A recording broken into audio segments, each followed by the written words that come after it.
everyone. This is George. Hello, good morning everyone, and this is Lena, and together we are working for the Austrian Red Cross in the Wash Service Center.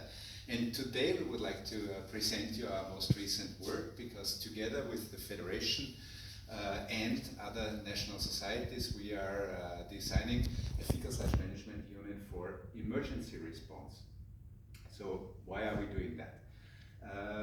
Until now we were more or less used at wash emergencies, or emergencies where you need wash services and latrines, building latrines were in rural areas, lasted shorter, often took place, as I said, in rural areas where we had a lot of space to dig latrines,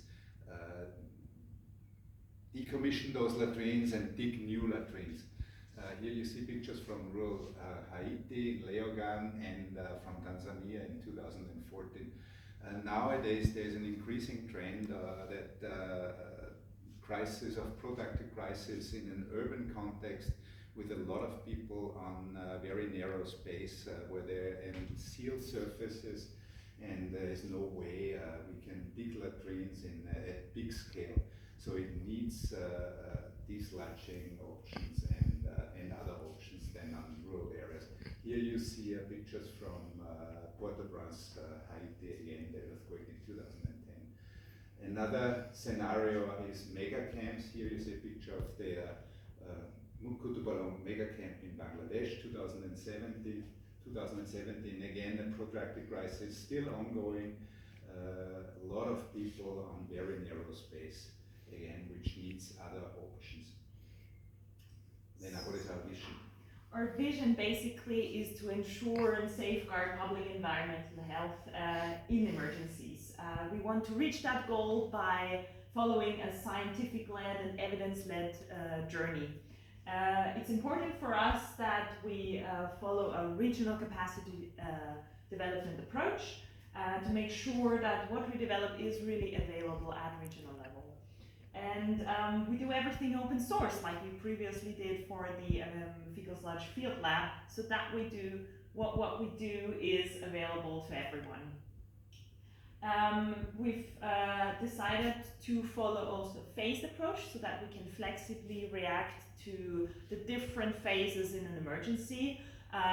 For the acute emergency phase, we will use line treatment as a quick response option, to then later transition into a biological treatment plant, in this case an aerobic one, at a more stabilized state. And then as we're facing protracted crises, of course, we also need a range of different long-term options on the table. That will be decided context specific in each case. But we do develop a tool, a handbook, that can be used for that, together with different partners. And obviously everything based on every step on evidence and on assessments on the ground, and then we design the response option to the needs of the affected people on the ground. What I would like to take you through, I'd like to take you through the Faecal Sludge chain, what the unit is working on. So basically in the beginning we have an interface where the affected population does their daily needs. We have to have a collection system, a desludgeable collection system. The daily capacity of our unit is 20 cubic meters, and it's scaled to fit to the mass sanitation module, which again is designed for roughly 20,000 people in an emergency wash response operation. Obviously, I said the tank, the collection tank has to be desludgeable, so we have a collection and emptying system. At the moment we are testing technology, robust technology at our plant in Uganda. Here you see the Gulper, and here you see the pitvac system, and we're making them ready for the final tool. We moved to the plant, to the treatment plant, and as we said before, this treatment plant is an aerobic treatment plant for the immediate emergency response. It has been designed with a scientific partner, the University of Life Science in Vienna. And here again you see the plant, which is run by our partner, the Uganda Red Cross Society in northwestern Uganda. And here we are at the moment testing some tools, some material we will need for the final plant, like here a geotech stuff for solid liquid separation. For solid liquid separation. Here is a picture from the initial plant 2019 in Cox's Bazar, and as we said, we want to reach sustainability through regional capacity development. We are training people on regional level to operate this global tool. And high focus for us is on the end products. Those end products, we are going for environmental sustainability and green response as ultimate goals.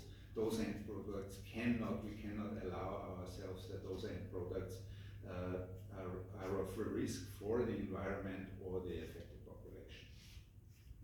And how do we check this all out? Lena has already described it.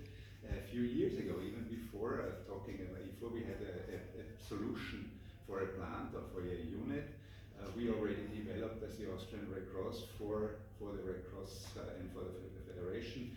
We developed the Faecal Sludge Field Laboratory. It has two uses. Once it's monitoring the process of the plant, and once the process is running stable and solid, then the end products should be safe. So we are also testing the end products, and here we have a special focus on public health parameters always and the environmental parameters. We've come a long way since we started fund and awareness raising back in 2017. We went through a participative design process together with movement partners and academic partners and partners from the industry sector. Currently we are piloting what has been developed and are focusing on redefining and refining the training material so that we do have it ready when we start the field tests and the training of trainers in East Africa later this year and continue next year.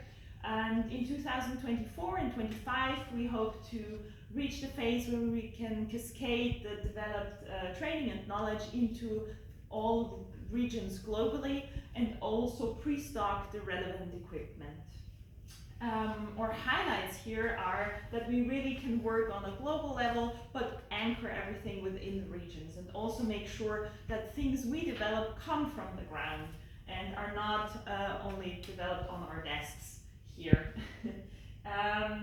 We enjoy a lot that we can interact with so many different cool actors from different disciplines, and that we can dig a bit deeper into what does it really mean that we want to design a green response tool. Of course, we develop everything open source so that it's freely available for everyone. We faced a number of challenges, especially in the start when we wanted to find funding, and we are extremely grateful for the European Union to contribute a major amount of the funding needed to successful development of this unit. Yeah, speaking the same language in the start, we had a few hiccups, but we've come a long way, and I think it's commonly known to everyone, this challenge. I mentioned before the green response, we need to dig deeper into what does it really mean. At this point, we're at the end of our presentation, and there are so many people that we would like to thank for, especially once more our back donor, the European Union, and our colleagues and friends from different disciplines all around the world. And with this, we'd like to invite you to visit our now launched website, www.emergencyfecalsludgemanagement.com, or contact us through fsm@redcross.at at any time. Thank you very much. Thank you very much.